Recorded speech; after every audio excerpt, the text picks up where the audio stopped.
how are we doing with with extra biblical sources? Can we say that throughout history, especially church history, and like I said, through Josephus, can we say that this doctrine that the sons of man were angels?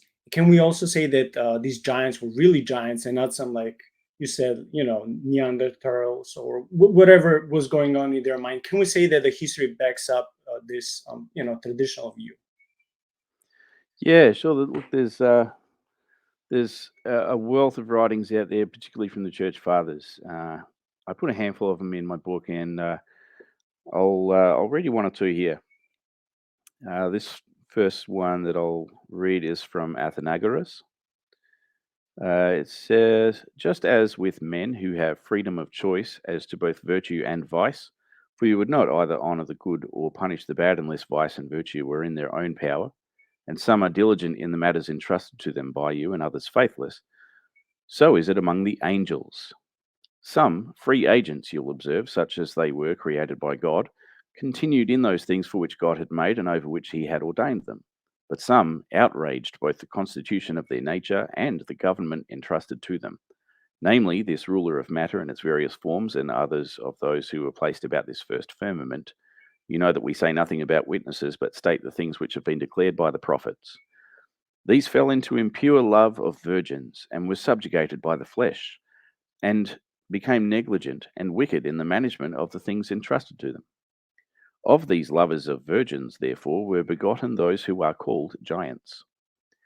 And if something has been said by the poets too about the giants, there he's talking about the Greek poets, be not surprised at this.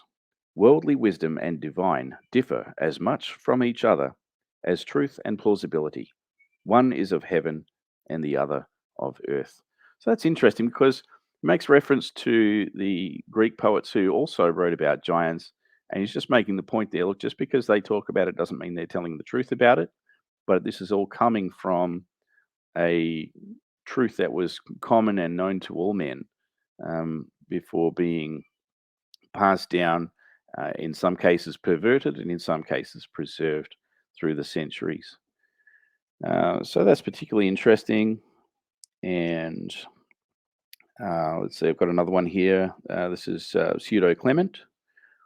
"But when having assumed these forms, they convicted as covetous those who stole them, and changed themselves into the nature of men, in order that living holily, and showing the possibility of so living, they might subject the ungrateful to punishment. Yet having become in all respects men, they also partook of human lust, and being brought under its subjection, they fell into cohabitation with women, and being involved with them and sunk in defilement, and altogether emptied of their first power, were unable to turn back to the first purity of their proper nature. Their members turned away from their fiery substance, for the fire itself being extinguished by the weight of lust and changed into flesh, they trode the impious path downward. For they themselves, being fettered with the bonds of flesh, were constrained and strongly bound, wherefore they have no more been able to ascend into the heavens." So that's an interesting one about this idea that the sons of God basically cast off their divine and glorious form in order to have these human experiences, and having done so, and turned away from God and for the purpose He had for them, they uh, ended falling into depravity and uh, extending further depravity upon the earth. So that's an interesting one. There are so many more. Here's Ambrose. "The giants, that is Nephilim, were on the earth in those days. The author of the divine scripture does not mean that those giants must be considered, according to the tradition of Greek poets, as sons of the earth, but asserts that those whom he defines with such a name because of the extraordinary size of their body were generated by angels and women." So Ambrose does talk about their size, which is quite interesting. But again, I think when we're talking about the size of these giants, we're not supposed to be thinking fairy tale stuff.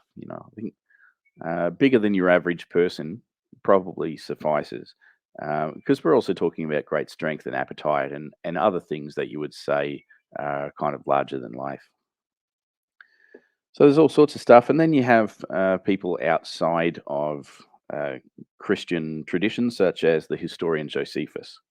Now, many people will be familiar with this quote because it gets thrown about everywhere. For many angels of God accompanied with women and begat sons that proved unjust and despisers of all that was good on account of the confidence they had in their own strength. For the tradition is that these men did what resembled the acts of those whom the Grecians called giants. There were till then left the race of giants who had bodies so large and countenances so entirely different from other men that they were surprising to the sight and terrible to the hearing. The bones of these men are still shown to this very day, unlike to any credible relations of other men. So there's some interesting material there from uh, a bunch of people in the first and second centuries, and some of these were church fathers and others influential writers. Um, and yeah, it just shows that we're talking about the dominant worldview at the time. Yeah, that's fascinating. It just strengthens your faith in the scriptures, and it just gives you some extra biblical data and backgrounds to understand some stuff better.